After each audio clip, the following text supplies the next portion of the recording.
I am super excited to announce that today's the first day of the 30-day rice ball challenge. We'll be trying 6 rice balls from 5 different stores. That's a total of 30 different rice balls, and we'll be comparing them to find out which one is the best. For day 1, we have a pork, egg, and soy sauce ramen rice ball. I got high hopes for this one, but looks can be deceiving, so let's give it a try. Itadakimasu.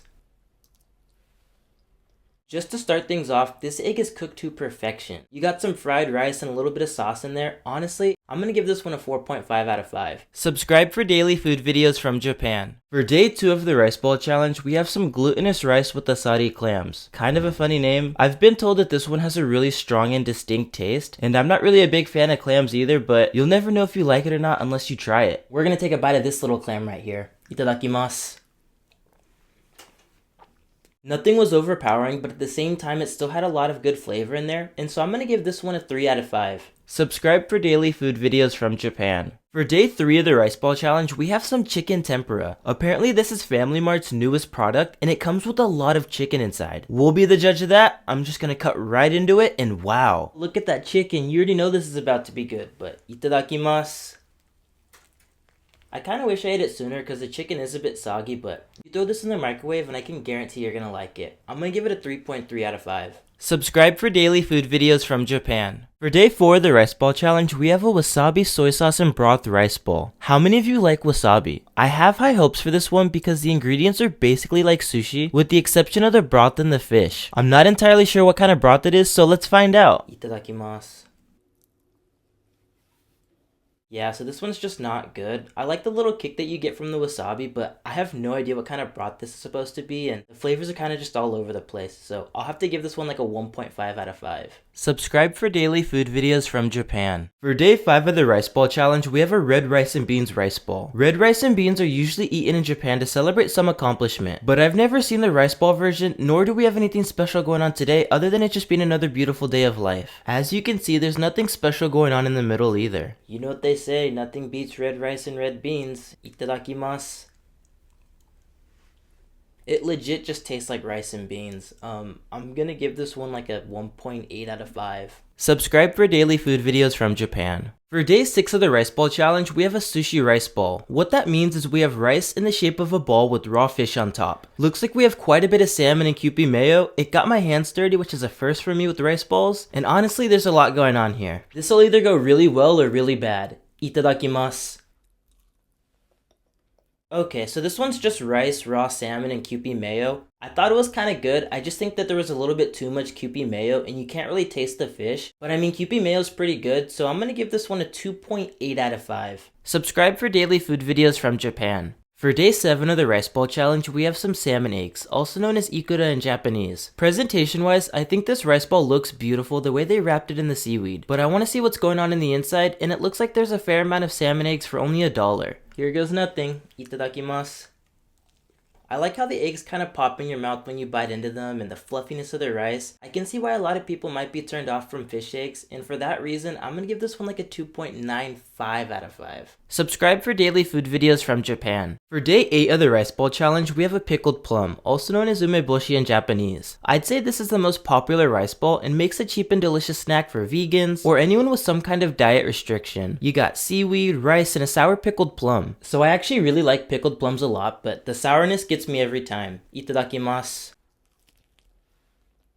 It still blows my mind how sour yet delicious it is. This is the most typical rice ball and I liked it, so I'm gonna give this one a 2.9 out of 5. Subscribe for daily food videos from Japan. For day 9 of the rice ball challenge, we have a beef rice ball that I got for about 50 cents. It was really fun opening this rice ball because it's made to prevent the seaweed from touching the rice and getting all soft. By the way, do you like your seaweed soft or crunchy? Take a look at this. I'm not really sure how long the beef's been in the rice, but itadakimasu.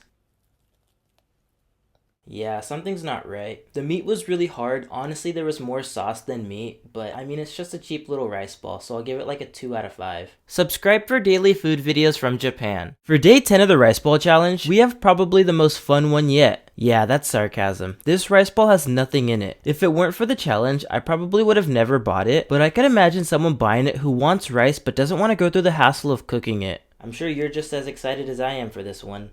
Here goes nothing. Itadakimasu. Well, at least it's salted. Other than that, it's just rice. I don't really know what else to say about it. I'll give it like a 1 out of 5. Subscribe for daily food videos from Japan. For day 11 of the rice ball challenge, we have a ginger and seaweed rice ball. I've always really liked both those ingredients, so I'm feeling pretty good about this one. Right out of the bag, it's a little mushy and isn't holding itself together. I don't know if it was poorly designed or what, but just look at it. Let's hurry up and eat it before it falls apart anymore. Itadakimasu. It has quite a bit of ginger, but it's unique and I kind of think it worked really well, so I'm going to give this one a 3 out of 5. Subscribe for daily food videos from Japan. For day 12 of the rice ball challenge, we have a mixed veggie and seafood tempura rice ball sandwich, all kept together with this seaweed around it. Now I must say, there's a lot going on here, but since the middle's all fried food, it can't be that bad, right? Or so I thought, until I cut it open and saw for myself. Yikes, this one definitely does not look good, but I'd hate to judge a book by a cover, so let's give it a try. Itadakimasu. I don't really know what's in this rice ball, but I really wish it wasn't. It doesn't taste edible. Honestly, I'm gonna give this one a 0.1 out of 5. Subscribe for daily food videos from Japan. For day 13 of the rice ball challenge, we have a quail egg rice ball. On the outside, it looks like we have a bit of seaweed and pickled plum. Interesting combination, but I know you want to see what's going on the inside, so let's cut it open, and wow, that looks pretty good. Let us know in the comments if you've ever had a quail egg, and itadakimasu. This is one of my new favorites. I feel like if it were a chicken egg, it would just be too big, but this one's small and rich, and I think it's really good. So I'm gonna give this one a 3.4 out of 5. For day 14 of the rice ball challenge, we have salmon and sesame. This is my first time trying the two together, so I'm pretty excited. Looks like we have some good chunks of salmon in there, so that's a big plus for me. Let's cut it open to see what's on the inside, and it looks pretty consistent all the way through. Let's see how well salmon goes with sesame seeds. Itadakimasu. Okay, this one has a good amount of salmon in there. Honestly, it's nothing special, but it's cheap and it's kind of good. I would definitely buy it again, so I'll give it like a 3.1 out of 5. For day 15 of the rice ball challenge, we have a sesame, kelp, and salmon rice ball. This one has a ton of really good flavors in there, and I'm pretty excited. Most of what we tried so far has been a bit simple, not necessarily bad, but you know, I'm crossing my fingers and hoping for the best with this one. Is it just me, or have you ever thought of rice balls as a sandwich with rice instead of bread? Itadakimasu. This one's kind of good. It's not just salmon, you got some extra flavors in there. I'm gonna give this one a 4.5 out of 5. For day 16 of the rice ball challenge, we have some bonito flakes. For those of you who don't know, bonito flakes are made from dried bonito fish that are grated into flakes. It's usually used to make the Japanese broth dashi, but I've actually never had it by itself, so I guess that means we need to try it together. Itadakimasu. So if someone walked up to me and said, "Hey Bento, here's a free rice ball," and gave this to me, I would eat it, but I'm probably never gonna buy it again. It's just kind of boring and it's not really that great, so I'm gonna give this one like a 0.5 out of 5. For day 17 of the rice ball challenge, we have a barley with pickled plum and seaweed rice ball. Kind of an interesting combination. I don't see how it could be bad since it has the sourness from the pickled plum. If you look closely, you can see these little black things. That's called hijiki and it's a type of seaweed. I actually really hate those little black things. Itadakimasu.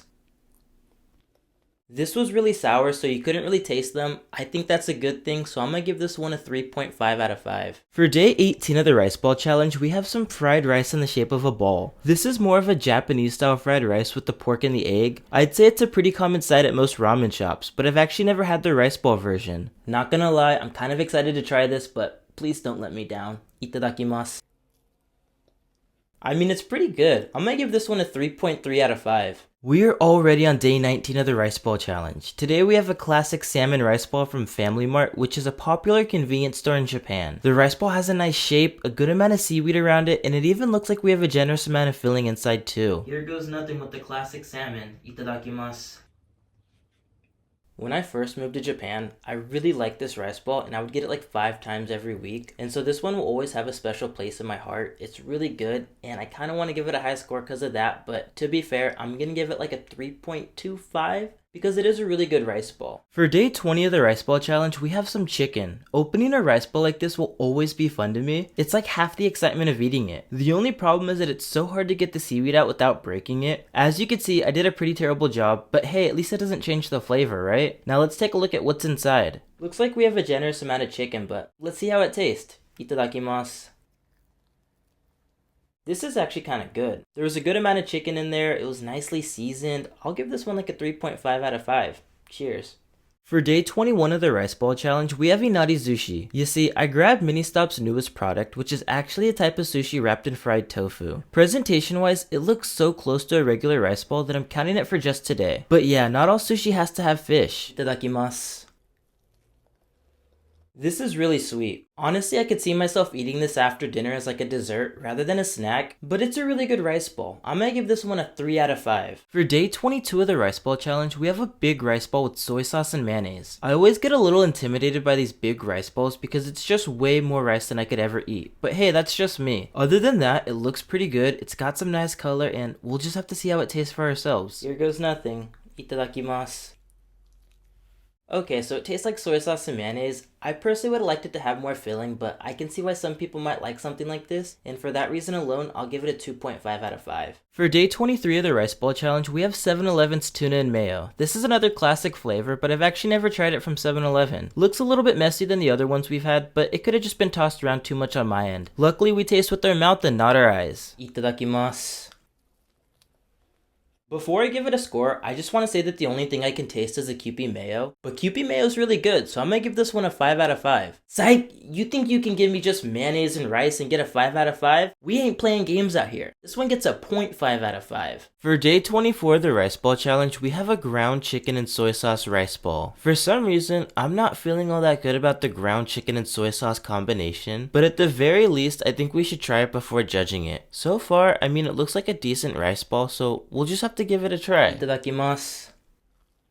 What did I just bite into? I'm not rating that. 0.15 out of 5. For day 25 of the rice ball challenge, we have a pickled plum rice ball. Classic, but this one actually doesn't come with any seaweed around it. I'd say this is ideal for someone who wants to enjoy the simple taste of rice and a pickled plum. Speaking of which, how many of you have ever tried a pickled plum? I already know this one's gonna be sour as heck, but here goes nothing. Itadakimasu.